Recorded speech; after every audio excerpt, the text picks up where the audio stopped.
बच्चों, आज मेरे पास एक प्यारी सी कहानी है जो मैं आपको बताने जा रहा हूँ। ये कहानी एक लड़की मित्या, उसके प्यारे चाचा और उनकी अद्भुत यात्रा के बारे में है, जो उन्होंने आंध्र प्रदेश और राज्य से बाहर कुछ प्रसिद्ध स्थलों तक की।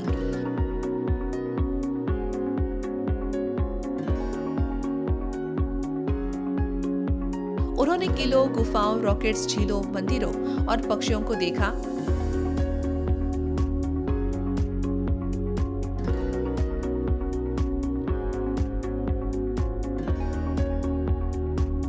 ओह हाँ, ये एक जादुई यात्रा थी। तो अपनी यात्रा कैप पहन लीजिए, आराम से बैठ जाइए और हम साथ मिलकर एक वर्चुअल टूर पर चलते हैं। यह आओ हम जाए ऐतिहासिक स्थल विषय पर आधारित है।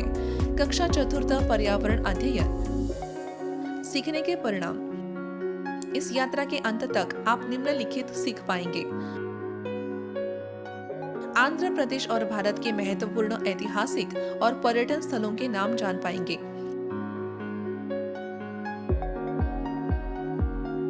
मंदिरों, गुफाओं, अभयारण्यों, किलों और अंतरिक्ष केंद्रों के बारे में दिलचस्प तथ्यों को जान पाएंगे।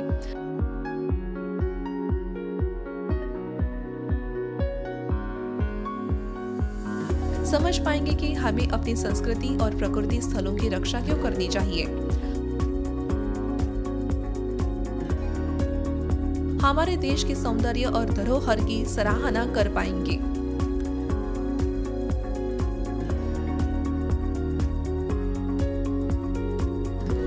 मुख्य शब्द: धरोहर, पुरानी और महत्वपूर्ण चीजें जो हमारे पूर्वजों से हमें मिली है।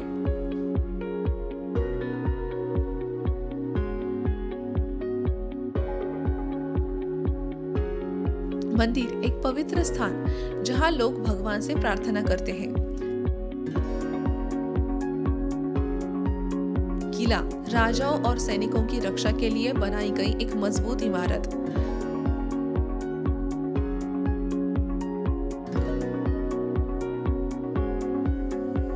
अभयारण्य, जानवरों और पक्षियों के लिए एक सुरक्षित स्थान।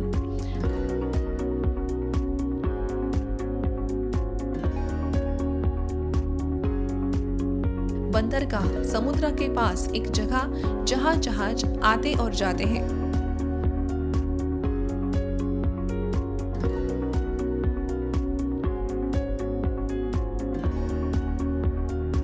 ऐतिहासिक, अतीत से संबंधित कुछ पुराना और महत्वपूर्ण, जैसे किले, मंदिर या पुरानी इमारतें।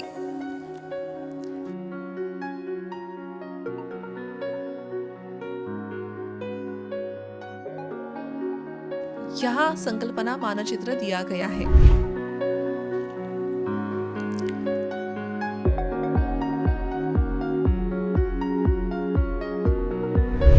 तो एक गर्मी की छुट्टियों में मित्या अपनी दादी से मिलने एक गांव गई।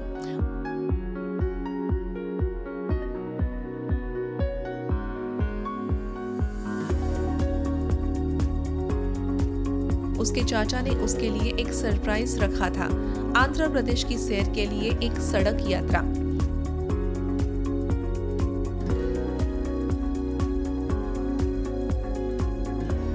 सबसे पहले वे अनंतपुर जिले के लेपाक्षी गांव में स्थित वीरभद्र मंदिर देखने गई।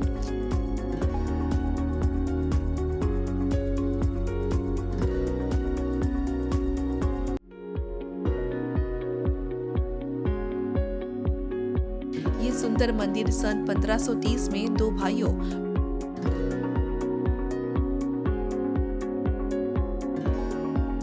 वीरूपन्ना और वीरन्ना द्वारा बनवाया गया था। वे विजयनगर साम्राज्य के अधिकारी थे।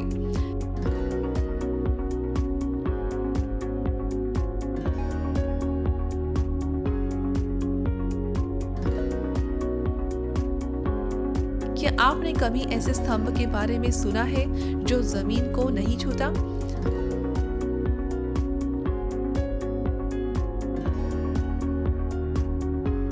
हाँ, ऐसा स्तंभ यही देखने को मिलता है। उन्होंने वहां लेपाक्षी नंदी, जिसे लेपाक्षी बसवन्ना भी कहा जाता है, को भी देखा। यह दुनिया की सबसे बड़ी नंदी प्रतिमाओं में से एक है।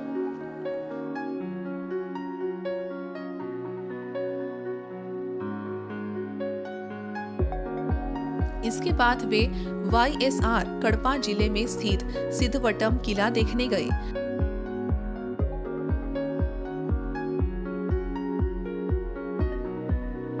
यह किला पेन्ना नदी के किनारे बना है और इसका निर्माण 1303 ईस्वी में हुआ था।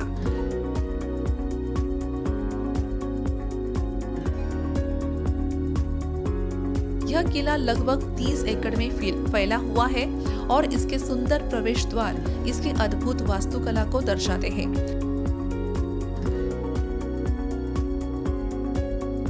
इस किले को दक्षिण काशी का द्वार भी कहा जाता है।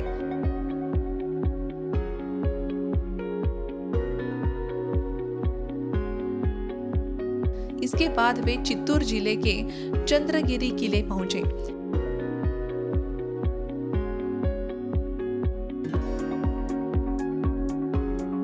यह किला 11वीं शताब्दी में यादव नायक शासकों द्वारा बनवाया गया था और बाद में इस पर विजयनगर के राजाओं ने शासन किया।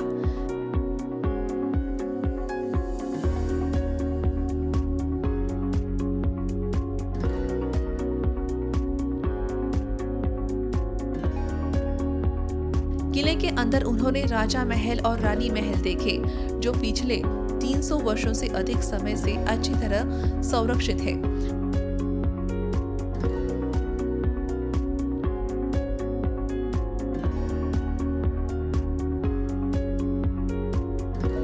उसके बाद वे कर्नूल जिले में स्थित रोल्लापाड़ू वन्यजीव अभयारण्य गए।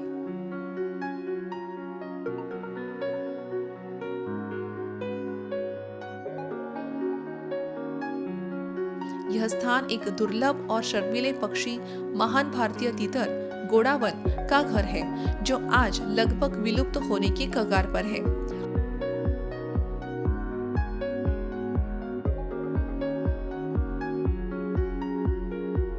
मित्या को यह जानकर गर्व महसूस हुआ कि आंध्र प्रदेश ऐसे विशेष पक्षियों की रक्षा कर रहा है।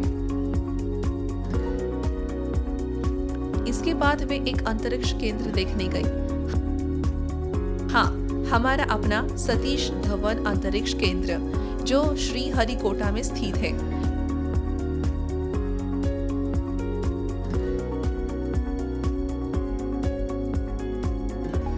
यहीं से इसरो अंतरिक्ष में रॉकेट प्रक्षेपित करता है।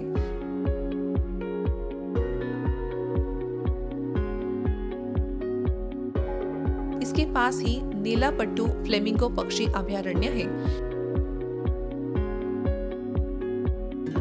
जहां हर साल फ्लेमिंगो महोत्सव आयोजित किया जाता है।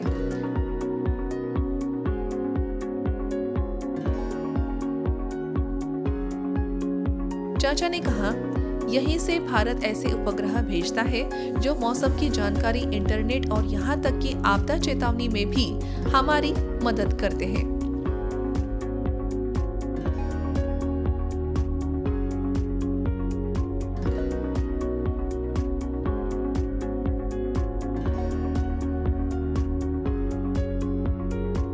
इसके बाद वे अराकू घाटी के पहाड़ियों में बोरा गुफाओं को देखने गए।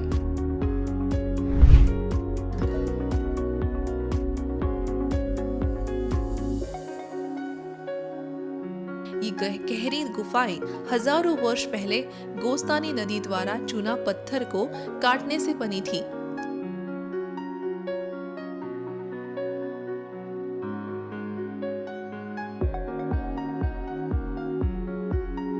उन्होंने गुफाओं के अंदर ऐसी आकृतियां देखी जो जानवरों और देवताओं जैसी लगती थी। ये सभी प्रकृति द्वारा बनाई गई थी।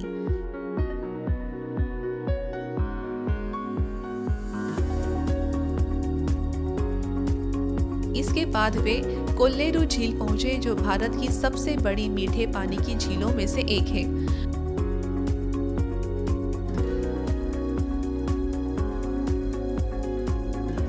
हर साल यहाँ प्रवासी पक्षी जैसे पेलिकन और साइबेरियन क्रेन रहने के लिए आते हैं।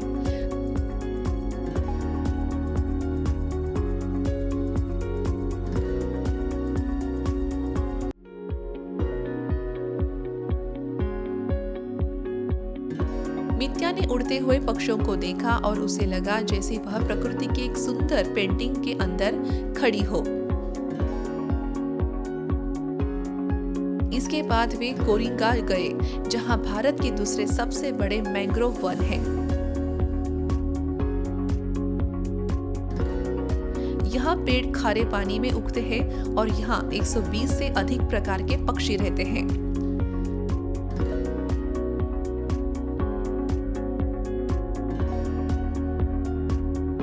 यह वह स्थान है जहाँ नदी और समुद्र मिलते हैं। यह पौधों और जानवरों दोनों के लिए एक बहुत ही विशेष स्थान है। इसके बाद वे बोब्बिली किला देखने गए, जो वीरता और संगीत के लिए प्रसिद्ध है। मित्या ने प्रसिद्ध बोब्बिली वीणा देखी, जो स्थानीय कारीगरों द्वारा बनाया गया एक संगीत वाद्य यंत्र है।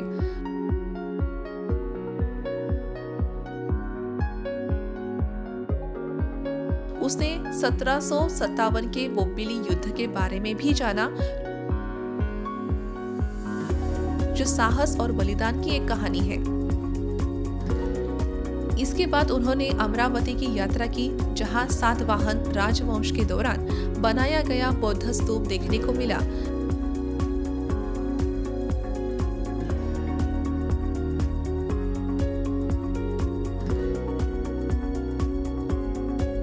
यहाँ लोग शांति से ध्यान करने आते हैं। स्तूप पर बनी नक्काशी भगवान बुद्ध के जीवन की कहानियां बताती है।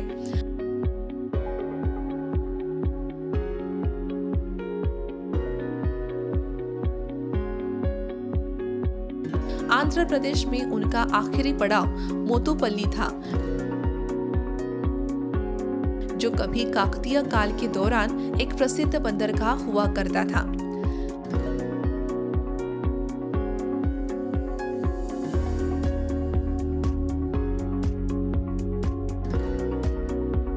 चाचा ने उसे बताया, बहुत समय पहले दूर दराज के देशों से जहाज यहाँ मसाले, हाथी दांत, मोती और चंदन खरीदने आते थे।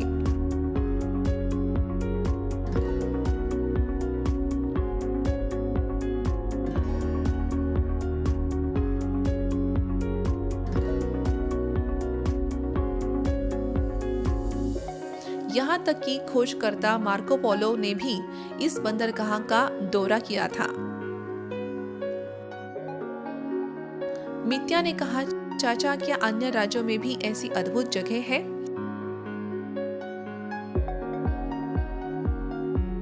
चाचा मुस्कुराए और बोले, बिल्कुल। मैं तुम्हें कुछ बताता हूँ जहाँ तुम्हें एक दिन अवश्य जाना चाहिए। दिल्ली का लाल किला। लाल किला शाहजहां द्वारा बनवाया गया था और हर साल स्वतंत्रता दिवस पर हमारे प्रधानमंत्री यहाँ झंडा फहराते हैं। ओडिशा का सूर्य मंदिर। कोणार्क में यह मंदिर एक विशाल रथ के आकार का है और यह सूर्य देव को समर्पित है।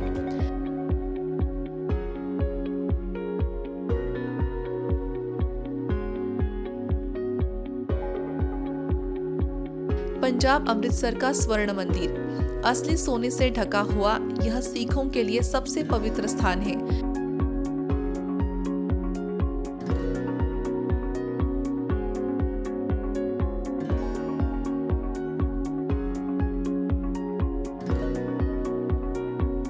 यह शांत, शांतिपूर्ण और सुंदर है। महाराष्ट्र की अजंता गुफाएं। ये गुफाएं प्राचीन चित्रों और नक्काशी से भरी हुई हैं, जो 2000 साल से भी अधिक पुरानी है और बौद्ध धर्म की कहानियां दिखाती है।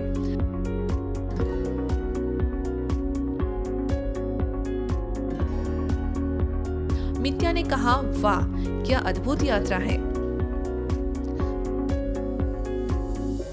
तो बच्चों, हमारा देश अद्भुत स्थानों से भरा हुआ है, जो मनुष्यों और प्रकृति दोनों ने बनाए हैं।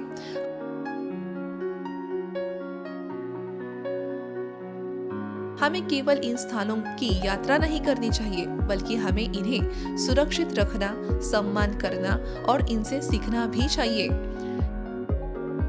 ये हमें हमारे अतीत, हमारे नायकों, हमारे देवी देवताओं और हमारी परंपराओं की कहानियां सुनाते हैं।